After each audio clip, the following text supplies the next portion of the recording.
तो ठाकुर जी को तो हम अपनी इच्छानुसार चला रहे, उनसे तो अपने कार्यों की सिद्धि कर रहे हैं। ऐसी भक्ति नहीं होना चाहिए। भक्ति कैसी हो? अहेतु की, हेतु रहित निष्काम भक्ति होनी चाहिए। और निष्काम होने के साथ साथ निष्कपट भी होना चाहिए। अहेतु की, अप्रतिहता, ये भक्ति के दो विशेषण हैं। भक्ति में कोई कामना नहीं होना चाहिए। आपत्ति विपत्ति में ही भगवान याद आवे ऐसा नहीं होना चाहिए। प्रतिक्षण स्वाभाविक भगवान से एक प्रीति हो गई। जैसा मां का पुत्र के प्रति स्वाभाविक प्रेम होता है, चाहे वो घर में रहे बेटा, चाहे परदेश चला जाए, मां तो किसी न किसी बहाने उसे याद करती ही रहती है। जैसे परदेश गए हुए प्रियतम का उसकी प्रिया स्वाभाविक चिंतन करती रहती है, ऐसे भगवान की प्रति स्वाभाविक प्रीति हो, सहज प्रीति हो। भाई सूर्य के उदय होने पर कमल क्यों खिलता है? चंद्रमा के उदय होने पर कुमुदनी क्यों विकसित होती है? इस क्यों का कोई जवाब नहीं। कोई नहीं बता सकता कि ऐसा क्यों होता है। उनका स्वाभाविक प्रेम है। चंद्रमा को देखकर के चकोर क्यों एकटक हो जाता है? स्वाभाविक प्रेम है।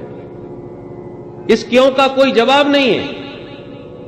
तो ये जैसे सहज प्रीति इनमें होती है, ऐसे प्रभु के प्रति हमारी सहज प्रीति हो गए, स्वार्थ भरी प्रीति नहीं। अहेतुक्य प्रतिहता यजात्मा संप्रसीदति, ऐसी यदि विशुद्ध प्रीति भक्ति भगवान के चरणारविंद में हो जाए तो जनयत्यासु वैराग्यम ज्ञानम च यद हेतुकम।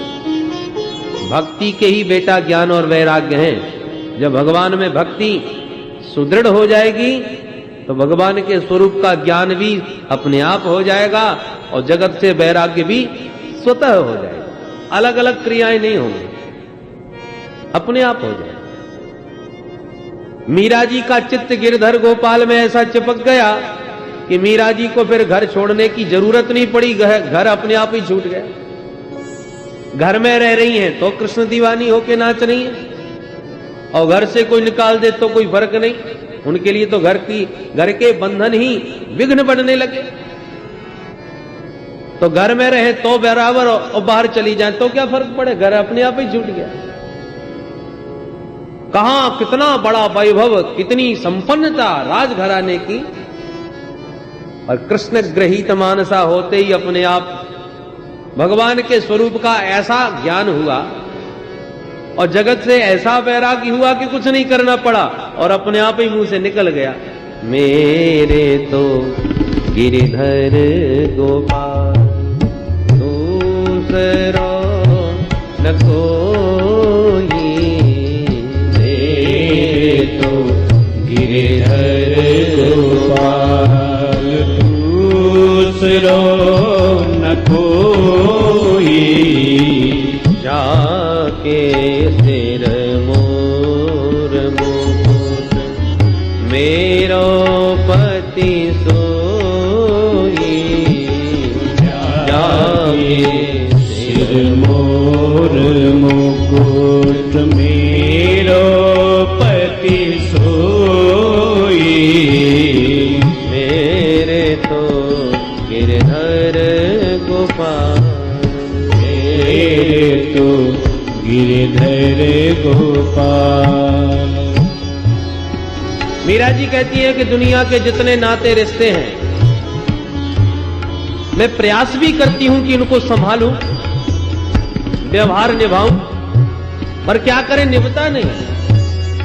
मेरे प्रयास करने पर भी संसार में मन मेरा लगता नहीं, क्योंकि मेरा मन तो उस मनमोहन ने चुरा लिया। मात भ्रात बंधु आपनो न कोई,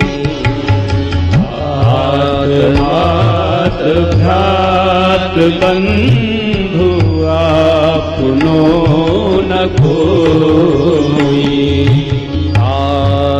मात भ्रातृ बंधु आपनो न कोई। मात भ्रात बंधु आपनो न कोई। छाड़ दई कुल की कानी, छाड़ दई कुल की कान, छाड़ दई कुल की कानी, छाड़ दई कुल की कान। कहा करी है कोई मेरे तो गिरधर गोपाल दूसरो न कोई। मेरे तो गिरधर गोपाल। संतन ढींग बैठ बैठ लोक लाज कोई।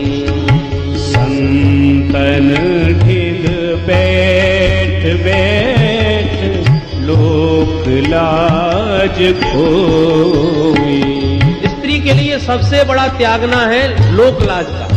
दुनिया वाले क्या कहेंगे, कोई मेरे बारे में ऐसी बात न करे। मीरा जी कहती है जिसको जो कहना हो जो कहे, मैंने तो ताक पर रख दी। संतन ढींग बैठ बैठ लोक लाज खोई। संतन ढींग बैठ बैठ लोक लाज खोई। असुवन जल सींच सींच प्रेम बेल बोई। असुवन जल सींच सींच प्रेम बेल बोई। अब तो बेल फैल गई, अब तो बेल फैल गई। अब तो बेल फैल गई। अब तो बेल फैल गई। आनंद फल होई। मेरे तो गिरधर गोपाल दूसरो न कोई। मेरे तो गिरधर गोपाल दूसरो न कोई। मेरे तो गिरधर गोपाल। तो संसार में जो आसक्ति है वो अपने आप छूट जाएगी। कब? जब भगवत प्रेम हृदय में जागृत होगा तब। अरे भाई, कन्या का जन्म होता है, माँ बाप के यहां लालन पालन होता है, तो माता पिता से कन्या की कितनी प्रीति हो जाती है। माँ बाप के प्रति कितना प्रेम उस पुत्री के मन में होता है। कोई पूछे बेटी तुम्हारा घर कौन सा है, तुरंत दिखाएगी ये कोठी हमारी है, ये गाड़ी हमारी है, ये माताजी है, ये पिताजी है, ये मेरा भैया है। कितनी प्रीति। और जहां 20 वर्ष की हुई, घर परिवार वही सब था, और जहां विवाह हुआ तो सब कुछ बदल गया। अब एकदम तो नहीं बदलेगा, थोड़ा समय लगेगा। और धीरे धीरे जब वही कन्या ससुराल में अच्छी तरह घुल मिल जाती है तो अब वो घर पराया नजर आने लगता है। जहां पैदा हुई, जहां इतने वर्षों तक रही, अब अपना घर बदल गया। अब ये बंगला मेरा है, ये गाड़ी मेरी है, ये मेरे पतिदेव है, ये मेरा बेटा है, ये मेरा परिवार है, वो मेरा मायका है। बदल गया सब। कल तक वही सब कुछ था, आज यही सब कुछ हो गया। मायके में माता पिता बुला भी ले कि माता जी की तबीयत थोड़ा ठीक नहीं है, बेटी कुछ दिन के लिए आ जाओ, आ जाएगी, 2-4 दिन रह जाएगी, फिर कहेगी देखो घर में कोई नहीं है और बच्चों की पढ़ाई खराब हो रही है और बहुत सारे काम पड़े हैं, अब ज्यादा दिन नहीं रुक सकती माता जी। तुरंत भागती है अपनी ससुराल के लिए, क्योंकि अब उसे महसूस हो गया कि वो मेरा घर है। सब कुछ बदल गया। उसी प्रकार जब तक इस संसार में, तब तक हम इसी को ही समझते रहते हैं। परंतु कोई सदगुरु की कृपा दृष्टि हो जाए और पाणिक ग्रहण उधर हो जाए, तो वास्तविक अपने घर को हम समझ लें कि हमारा घर वास्तव में तो ये है। अब तक तो हम कहीं और थे, असली घर तो हमारा ये है जो सदगुरुदेव ने हमारा हाथ हमारे परम पति परमेश्वर से पकड़ा गया। पति ही सर्वस्व जैसे उस कन्या का हो जाता है विवाह के बाद, और वो परिवार अपना समझ में आ जाता है। ऐसी सदगुरु उस परम पिता रूपी पति के साथ यमे वही सब वृणुते, जहां उसका वर्ण हुआ तहां अपना घर समझ में आ गया। और ये जो घर था अब तक जिसको हम अपना माने बैठे थे, वो सब छूट गया, अपने आप छूट गया। मीरा जी कहती है उसी प्रकार मैंने तो अपने गिरधर गोपाल को पहचान लिया, अपना असली घर अपना परिवार मैंने जान लिया। ये तो सब नकली थे, अभी तक मैं भ्रम में जी रही थी, असली घर तो अब मिला है मुझे। तो ये ज्ञान और ये जगत के प्रति से वैराग्य अपने आप हो जाता है। कब? जब प्रेम पुष्ट होता है। कन्या को ये सब कब अनुभव में आएगा? जब पति से प्रेम होगा। या पति से प्रेम नहीं होगा तो बात नहीं बनेगी। पति से प्रीति हो जाए तो फिर मायका अपने आप छूट जाए और ससुराल का महत्व अपने आप समझ में आ जाए। मूल है पति की प्रीति, और उसी प्रीति से ये संबंध बनते हैं, विचारधारा बनती है। उसी प्रकार मूल है परमात्मा। उस परमात्मा रूपी पति को पहचान करके जीवात्मा का उसके साथ ठीक संबंध हो जाए, ठीक प्रीति हो जाए, तो ये संसार अपने आप छूट जाए। बोलो जय श्री कृष्ण। इसलिए जनयत्यासु वैराग्यम ज्ञानम च यद हेतुकम। हम जितने भी धर्मानुष्ठान करते हैं उन सब का एक ही फल है। क्या फल है? बोले भगवान में प्रेम हो जाए। बड़े बड़े अनुष्ठान कर रहे हैं, पुरस्करण कर रहे हैं, पर भगवान में प्रेम नहीं हो रहा, तो श्रम एव ही केवलम, फिर तो पूरा परिश्रम कर रहे हैं। विवाह में लाखों के खर्च किए, खर्चा भय, खूब बैंड बाजे आए, खूब बड़ी लंबी चौड़ी पंगत हुई, डेकोरेशन खूब हुआ, लंबा चौड़ा तामझाम हुआ, पर कन्या का यदि पति से प्रेम नहीं हुआ तो सब विडंबना मात्र है, बेकार है, व्यर्थ है। उसी प्रकार खूब धर्मानुष्ठान हो रहे हैं, ये सब काय के लिए? कि हम अपने प्रभु को पहचाने, उनसे हमारी प्रगाढ़ प्रीति हो जाए। यदि नहीं हो पा रही तो सारे धर्मानुष्ठान श्रम मात्र रह जाते हैं। श्रम एव ही केवलम। धर्मास्वनुष्ठित पुंसाम् विश्वक्सेन कथासु यः नोत्पादयेद्यदि रतिम् श्रम एव हि केवलम्।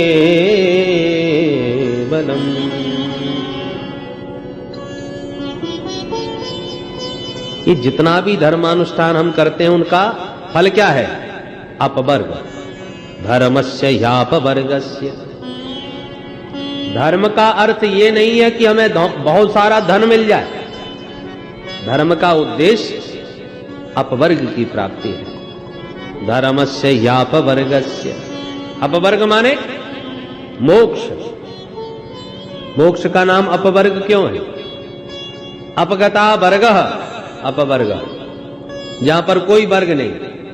हम लोग कई वर्गों में बैठे हैं, स्त्री वर्ग, पुरुष वर्ग, संत वर्ग, ब्राह्मण वर्ग, क्षत्रिय वर्ग, ये कई वर्ग हैं। पर जहां जाने के बाद सब एक ही वर्ग के हो जाएं, वो अपवर्ग। जिस परम तत्व को जानने के बाद, जिसको पाने के बाद सब एक वर्ग के हो जाते, अथवा न पवर्ग अपवर्ग। जहां पर पवर्ग न हो उसका नाम अपवर्ग। पवर्ग माने प फ ब भ म। तो मोक्ष में पवर्ग नहीं है। कैसे नहीं है? प माने पतन। मोक्ष प्राप्त हो जाने के बाद फिर जीव का पतन नहीं होता, इसलिए वहां पा नहीं। पा के बाद फ का मतलब फलाशा, फल की इच्छा। हम कोई भी कार्य करते हैं तो फल की इच्छा करते हैं, या ऐसा करेंगे तो यह फल मिलेगा। पर मोक्ष हो जाने के बाद फिर किसी भी फल की इच्छा शेष नहीं रह जाती, परम फल मोक्ष। इसलिए फा नहीं, बा माने बंधन, प फ ब बंधन। मोक्ष हो गया तो सारे बंधन समाप्त हो गए, सारे बंधन खुल गए, इसलिए बंधन का ब भी नहीं। उसके बाद भ माने भय। संसार में प्रत्येक प्राणी भयाक्रांत है, कोई मृत्यु के भय से पीड़ित है, कोई शत्रु से, लाभ हानि से, अनेक प्रकार के भय हैं। परंतु उस परम मोक्ष पदवी को प्राप्त हो जाने के बाद समस्त भय समाप्त हो जाते हैं, इसलिए भय का भाव भी नहीं है। और मां माने मृत्यु, सबसे ज्यादा डर तो मरने का है, तो मृत्यु की पीड़ा से भी जीव सर्वदा के लिए मुक्त हो जाता है, इसलिए मां भी नहीं। पतन फलासा बंद भय, मृत्यु जहां पर नाय, पाप भम रहित सो अपवर्ग कहाय, सो अपवर्ग कहाय। पवर्ग जहां न हो वो अपवर्ग, और ऐसे दिव्य अपवर्ग को पाना ही धर्म का उद्देश्य है। धर्मस्य यापवर्गस्य नार्थोर्थायोपकल्पते। भगवान ने अर्थ दिया है तो धर्म करो, धर्म अर्थ के लिए न करो। अर्थ का उद्देश्य तो धर्म है, धर्म का उद्देश्य अर्थ नहीं है। धन से धर्म भी करना चाहिए, और जितनी आवश्यकता हो उतना विषय का सेवन भी करना चाहिए। देखो भाई, शरीर पर बिल्कुल ध्यान नहीं दोगे तब भी ये शरीर किसी मतलब का नहीं रह जाएगा, रोगों का घर बन सकता है। शरीर माध्यम खलु धर्म साधनम, तो शरीर का भी ध्यान रखना चाहिए। जितना इसे भोजन की जरूरत है उतना भोजन भी देना चाहिए, सर्दी गर्मी से आवश्यकता अनुसार इसको बचाना भी चाहिए। विषय की भी आवश्यकता है, पर वो विषय इतने हों जिससे शरीर यात्रा सुगमता से चले। इंद्रियों की दासता न करें हम, विषयों का दास इंद्रियों को न बना लें। इंद्रिय हमारे अनुसार चले, हम इंद्रियों के अनुसार न चल बैठे। कामस्य नेन्द्रिय प्रीति। इस जीवन रथ में 10 घोड़े हैं, और 10 घोड़ों की लगाम स्वतंत्र कर दी जाए तब क्या होगा? घोड़े मुंह उठा के दौड़ेंगे तो रथ का क्या हाल होगा? किसी गड्ढे में गिरेगा कि नहीं, एक्सीडेंट हो जाएगा। पूर्ण नियंत्रण आपके हाथ में उन घोड़ों का होना चाहिए।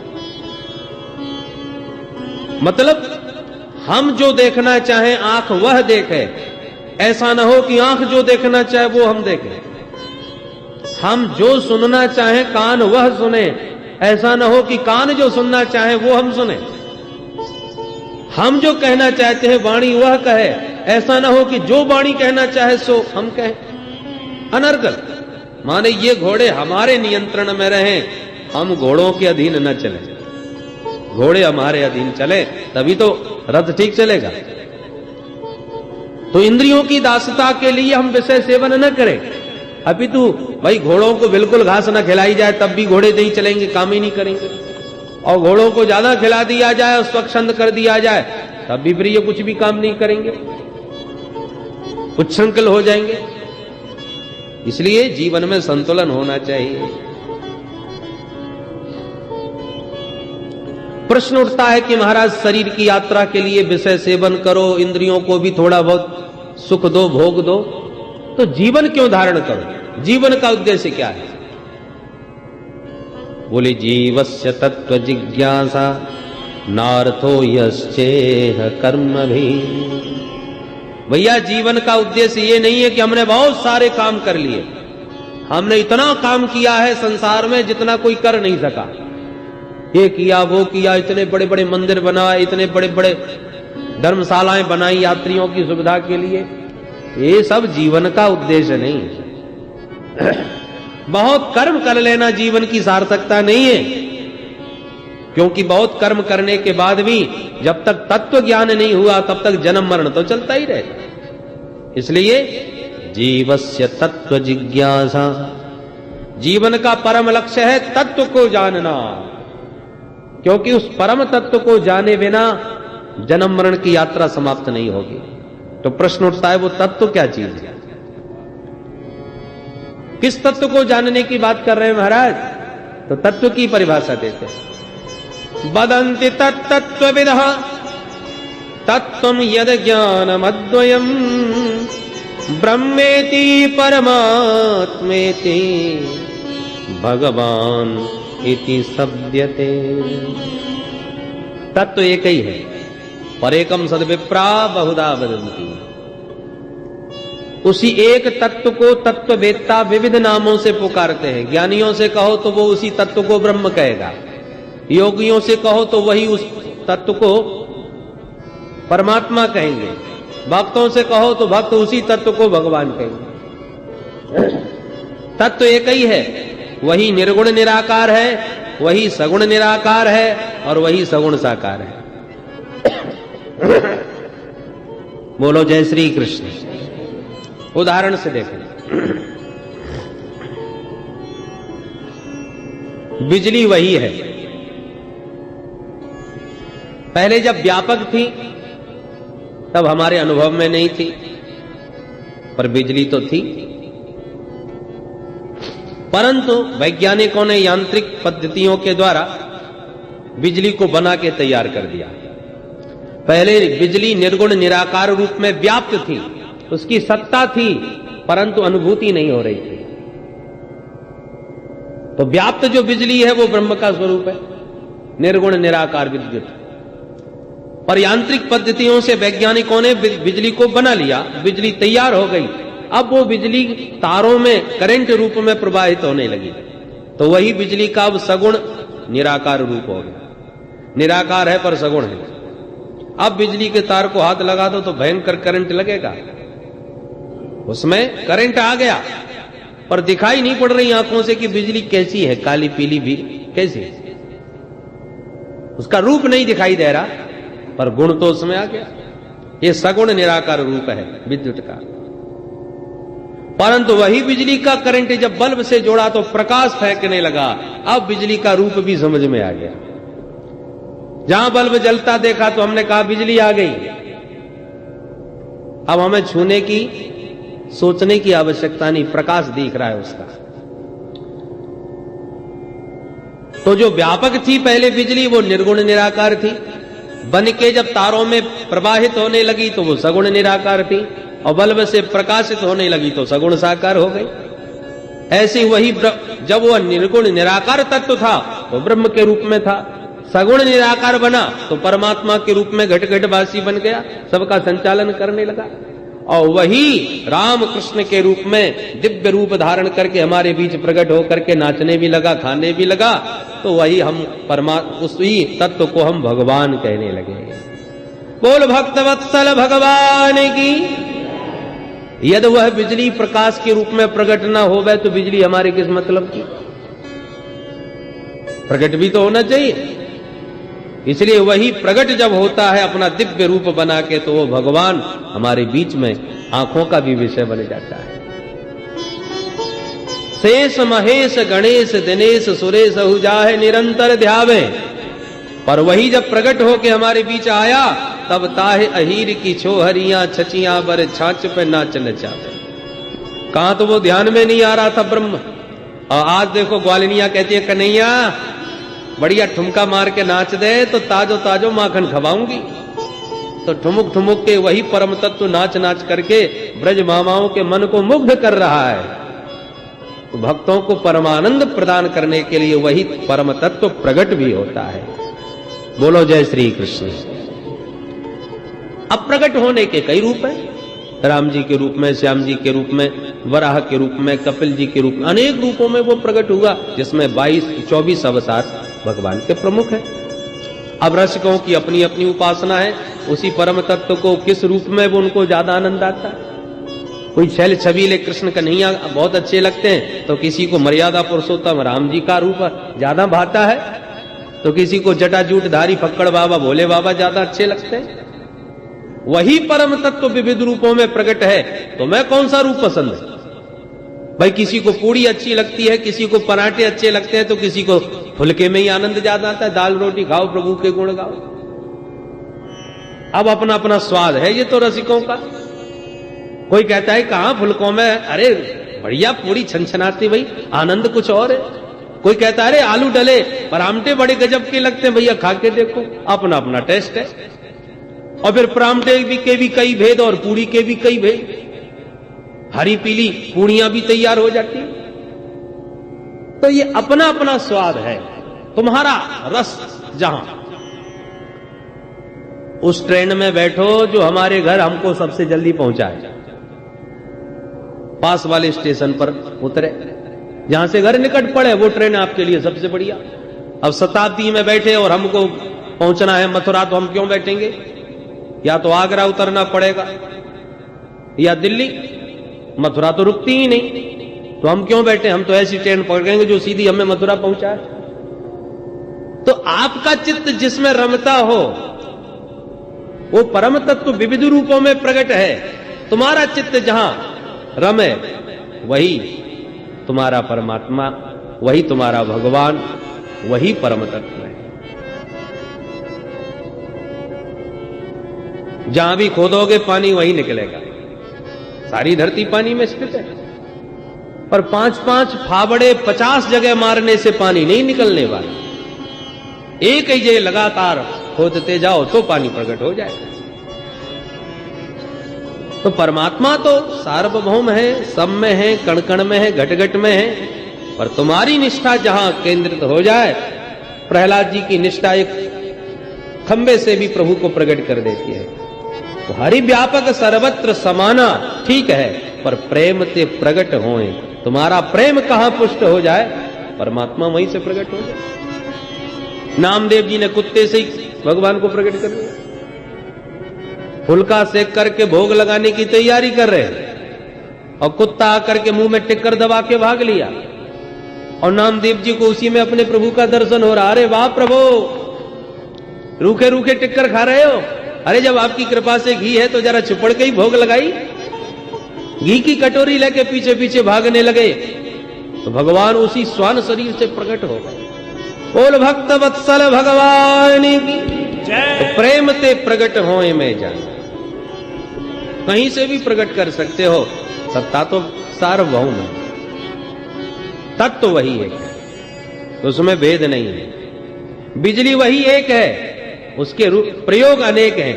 बल्ब से जुड़ के प्रकाश दे रही है, पंखा से जुड़ के हवा दे रही है, हीटर से जुड़ के गर्मी दे रही है, कूलर से जुड़ करके शीतलता दे रही है। तमाम उसके प्रयोग हैं अनेक, पर तुम्हें किसकी आवश्यकता है? बिजली को वही फिट कर लो। बिजली की भेद से कोई भेद नहीं, सब एक ही बिजली है। आवश्यकता अनुसार जहां तुम्हारी उसकी उपयोगिता सिद्ध हो गए, वही आपके लिए सबसे बढ़िया। बोलो जय श्री कृष्ण। यदि उस परम तत्व को ठीक से जान लिया, उससे क्या होगा? विद्यते हृदय ग्रंथि छिद्यन्ते सर्व संशया, क्षीयन्ते चास्य कर्माणि दृष्ट एवात्मनीश्वरे, दृष्ट एवात्मनीश्वरे। उस परम तत्व को जानते ही तुम्हारे हृदय की अज्ञान की सारी ग्रंथियां खुल जाएंगी। जितने भी बुद्धि में संशय और भ्रम है, सब समाप्त हो जाएंगे। जितने भी कर्म बंधन हैं, उन समस्त कर्म बंधनों से तुम विमुक्त हो जाओगे। इसलिए उस परम तत्व को जानना ही जीवन का परम लक्ष्य है। और उस परम तत्व को मानव जीवन में ही जाना जा सकता है। और जितने शरीर है ना, वो तो भोग के लिए है। जितने भी जानवर हैं, भूख लगी तो खा लिया, पेट भर गया सो आके बैठ गए, लेट गए, यही उनका जीवन है। आहार निद्रा भय मैथुन जो हम में है, सो उन पशुओं में भी है। विशेषता केवल मानव की इसलिए है क्योंकि मानव उस परम तत्व को जान सकता है, जिसे जानने के बाद आवागमन ही छूट जाता है। इसलिए मानव जीवन की बड़ी महिमा शास्त्रों ने कही है। मोक्ष के दरवाजे में जो ताला लटका है, वो ताला इस मनुष्य शरीर की चाबी से ही खुलता है। और चाबी तो हजारों हैं, 84 लाख, पर 84 लाख चाबियों में कोई चाबी फिट नहीं बैठती हो। ये मानव तन की चाबी इतनी बढ़िया है कि एकदम ताला खुल जाता है इस चाबी को प्राप्त करके, पर चाबी हाथ में लग गई और फिर भी ताला न खोले, उससे बड़ा भागा कौन?